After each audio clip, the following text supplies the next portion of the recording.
इसको करते हुए इतना मज़ा आ रहा है कि मुझे फिर से राजा बाबू की याद आ रही है कि एक बार फिर हमारे जो दर्शक हैं, जो हमारे भाई हैं, जो हमारी बहनें हैं, जो हमारे चाहने वाले हैं, उनके लिए मैं फिर से ये कह सकता हूँ कि एक बहुत ही मनोरंजन वाली फिल्म ये गोवर्धन मिलने वाली है।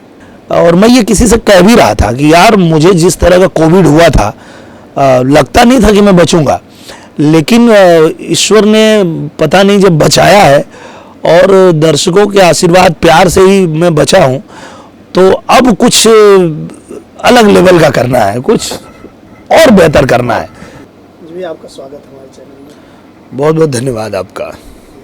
मैं बात करें गोवर्धन, एक यूनिक नाम, यूनिक स्टोरी, गोवर्धन जी, मतलब गोबर ही धन है, जैसे शायद यही मीनिंग होगा। क्या कहना चाहेंगे इस फिल्म को लेकर? हाँ, ये मेरे जो बहुत ही पसंदीदा निर्देशक मंजुल ठाकुर जी, जिन्होंने हिंदुस्तानी 2 बनाया, जिन्होंने राजा बाबू बनाया मेरे साथ में, और तो बहुत सारी फिल्में किया उन्होंने और लोगों को बहुत पसंद आई उनकी फिल्म। तो उन्होंने जब मुझे ये स्टोरी सुनाया तो वो इसका टाइटल लेके आए थे कारीगर। और जब मैंने पूरा सुना, कहानी सुना, तो मैंने कहा कि भैया तो इसका नाम आप कारीगर क्यों रखे हैं, इसका नाम तो गोवर्धन होना चाहिए। तो उनको भी अच्छा लगा, बोले कि हाँ ठीक बोल रहे हैं। तो हम लोग फिर बोले कि फटाक से अप्लाई कीजिए, और अप्लाई किया गया, हमको मिल भी गया गोवर्धन। तो उसके बाद जो है हम लोग इस पे काम करना शुरू किए, और अब आकर के हम लोग यहाँ प्रतापगढ़ में इसकी शूटिंग शुरू कर दिए हैं। और 3 दिन अभी हुआ है, लेकिन इसको करते हुए इतना मज़ा आ रहा है कि मुझे फिर से राजा बाबू की याद आ रही है कि एक बार फिर हमारे जो दर्शक हैं, जो हमारे भाई हैं, जो हमारी बहनें हैं, जो हमारे चाहने वाले हैं, उनके लिए मैं फिर से ये कह सकता हूँ कि एक बहुत ही मनोरंजन वाली फिल्म ये गोवर्धन मिलने वाली है। कि गांव में अक्सर गोबर गणेश इसी तरह से जो है, जो नाकारा होता है उसको इस तरह से उपाधि दी जाती है, तो कहीं वो भी तो इसमें दिखा? ऐसा नहीं है, इसका नाम तो गोवर्धन है, पर गांव में आप जानते हैं कि जैसे नाम अगर कितना भी अच्छे से रखा जाए, पर लोग बिगाड़ के ही बुलाते हैं नाम। तो गोवर्धन नाम है इसका, लेकिन अब पूरा गांव गोबर गोबर ही कहता है। पर आप जब ये फिल्म देखेंगे तो आपको भी यही लगेगा कि इस फिल्म का नाम गोवर्धन ही होना चाहिए। जी। मेकिंग की बात की जाए, प्रोडक्शन की बात की जाए, तो उसमें जो प्रोड्यूसर हैं जैन घोष जी, प्रवीण कुमार जी और कलीम भाई जी, बहुत ही अच्छे मेकर हैं लोग। और देखिए, जब एक अच्छा मेकर होता है तो ही इतना पेशेंस रख पाता है और इतने समय इंतज़ार करके और अपने एक एक पहलू पे अच्छे से काम करता है, तो ही अच्छी फिल्म बनती है। तो मुझे लगता है कि जब ये लोग आए थे तो उस समय 1 साल बाद का डेट था मेरा। मैंने बोला भैया 1 साल बाद कर पाऊँगा? बोले कोई बात नहीं, उतना समय तो हम लोग को लगेगा इस पे काम करने के लिए। तो उस पे स्टोरी पे काम हुआ, गाने पे काम हुआ, और फाइनली जब हम लोग शूट कर रहे हैं तो ये लग रहा है कि हाँ, अगर प्रवीण जी ने और जो बाकी हमारे जयंत जी जो प्रोड्यूसर लोग हैं, उन लोगों ने भी ये ठान लिया था कि हम फिल्म अच्छी बनाएंगे।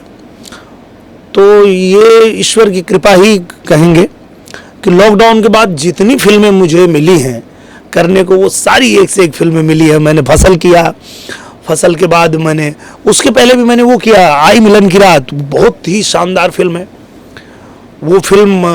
आज से मुझे लगता है कि 15 साल पहले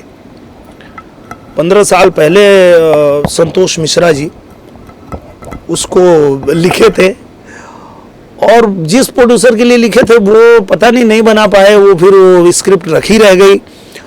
और अभी अचानक जब हम लोग लॉकडाउन के बाद शूटिंग करने के लिए आने लगे इनकी एम.आई. राज जी की, तो एम.आई. राज जी ने जो मुझे स्क्रिप्ट दिया, मैं बोला अरे भैया ये तो फिल्म बन चुकी है, ये आप स्क्रिप्ट कहाँ से लेके आ गए? तो बोले आए, तो अब तो हम लोग को जाना है तुरंत शूटिंग पे, अब क्या करें? तो मैं सभी राइटरों को फ़ोन लगाया कि भैया किसी के पास अगर अच्छी स्क्रिप्ट हो तो दीजिए।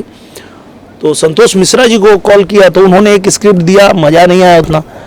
मैं बोला भैया मज़ा नहीं आया, तो बोले एक स्क्रिप्ट है जो आपको बहुत पसंद थी और बहुत पहले हम लोग लिखे थे उसको। तो बोले कौन सी? बोले आई मिलन की रात।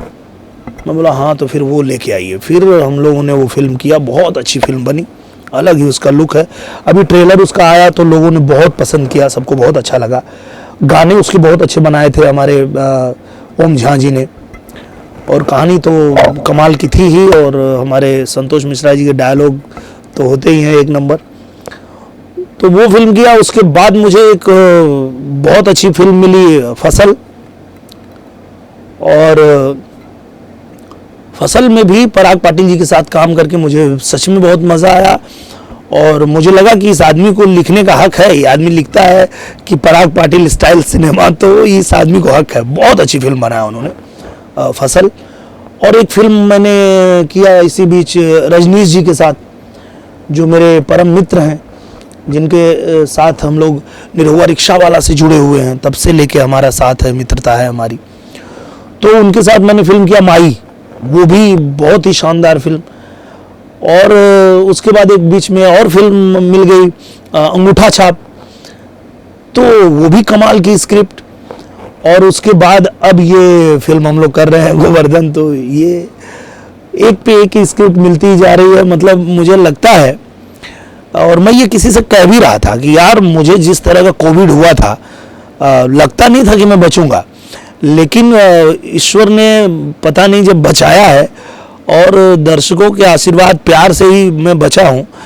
तो अब कुछ अलग लेवल का करना है, कुछ और बेहतर करना है, क्योंकि एक जीवन फिर से मिल गया तो इसको ऐसे ही वेस्ट नहीं करेंगे। और ईश्वर ने भी साथ दिया कि मुझे अच्छी अच्छी स्क्रिप्ट मिल रही हैं। तो अब जो जितनी फिल्में मैं कर रहा हूँ आएंगी, तो मतलब देख के लोगों को बहुत अच्छा लगेगा, और उनको गर्व होगा कि भोजपुरी में इस तरह की फिल्में बन रही हैं। जैसे आपका सोच है भोजपुरी सिनेमा को लेके, देसीपन को लेके, भोजपुरी माटी की महक को, वैसे आपकी फिल्मों में आती रही हैं, तो कहीं ना कहीं इसका भी परिणाम है इतनी सारी फिल्में जिस तरह से आप बता रहे हैं। हाँ बिल्कुल, क्योंकि मेरे मन की भी यही इच्छा रही हमेशा कि हम लोग बहुत अच्छी साफ सुथरी बढ़िया और भोजपुरी में ऐसी ऐसी फिल्म बनाएं कि उसको लोग जो है देखें तो कहें कि हाँ भाई ये सिनेमा है। तो बीच बीच में लोग वो थिएटर के जो ऑडियंस के चलते ज़्यादा मसाला फिल्में ही बनाना पसंद करते थे, तो उसमें हम लोग भी फंसे रहते थे। पर जब लॉकडाउन लगा, सारे थिएटर्स बंद हो गए, तो अब जो 2 साल तक इधर मुझे साइन करके रखे हैं लोग, उसमें सारी फिल्में वही है जो अच्छी अच्छी स्क्रिप्ट है। और लॉकडाउन में लोगों को लगा कि जब थिएटर खुलना ही नहीं है और ऑडियो वीडियो सेटेलाइट के भरोसे ही हमको चलना है, तो टीवी पे तो अच्छी फिल्में ही लोग देखते हैं। टीवी पे तो आप मतलब पूरे परिवार के साथ देखने वाली फिल्में ही आती हैं, क्योंकि वो घर में लोग बैठे हैं, अपने परिवार के साथ बैठे हैं। आप कुछ भी उठपटांग उल्टी सीधी फिल्म दोगे तो लोग उठ के चले जाएंगे, या तो चैनल चेंज कर देंगे। तो मजबूरी हर निर्माता की हुई कि अब उनको अच्छी फिल्में ही बनाना है, और ये एक अच्छा हुआ। मैं तो मानता हूँ कि अगर हम लोगों को कोविड ने बहुत नुकसान दिया, बहुत दर्द दिया, बहुत सारा खतरे से हम लोग गुजरे, लेकिन ये एक काम अच्छा कर दिया कि भोजपुरी सिनेमा को सुधार दिया। भोजपुरी सिनेमा में लोग मसाला फिल्में छोड़ के और फसल, माई और अंगूठा छाप, गोवर्धन, इस तरह की अच्छी स्क्रिप्ट पे काम कर रहे हैं, तो ये अच्छा लग रहा है। मैं बात करें निर्माता पे, जैसे फिल्म निर्माण में हमेशा अच्छी फिल्में बनती है, ऐसे में जो फिल्म वितरक हैं बिहार में अच्छी अच्छी फिल्में रिलीज करते हैं, परवीन कुमार जी, अब प्रोडक्शन के क्षेत्र में एज ए प्रोड्यूसर उतर गए हैं। क्या कहना चाहिए परवीन जी के बारे में? प्रवीण जी के बारे में मैं यही कहना चाहूँगा कि एक प्रवीण जी के बारे में भी, और मैं निशान जी के भी बारे में, दोनों लोगों के बारे में कहना चाहूँगा कि दोनों लोग ही वितरक होके और इतने अच्छे कॉन्सेप्ट पे फिल्म बना रहे हैं। नहीं तो नॉर्मली मसाला फिल्में ही पसंद करते हैं जो वितरक लोग होते हैं, जो डिस्ट्रीब्यूशन करते हैं, उन लोगों को मसाला फिल्में ही चाहिए होती है। लेकिन ये दोनों लोगों ने ही, निशान जी ने भी बहुत ही बेहतरीन स्क्रिप्ट माई बनाया, द प्राइड ऑफ भोजपुरी माई, और वैसे ही ये हमारे प्रवीण भैया भी ये भी बना रहे हैं गोवर्धन। तो मुझे ये देख के बड़ा अच्छा लग रहा है। तो मुझे अब ये भी उम्मीद जगी है कि अब जब थिएटर्स खुलेंगे तो वहाँ हमारी सारी अच्छी फिल्में जो है लोगों को देखने के लिए मिलेगी और लोग बहुत आनंद उठाए।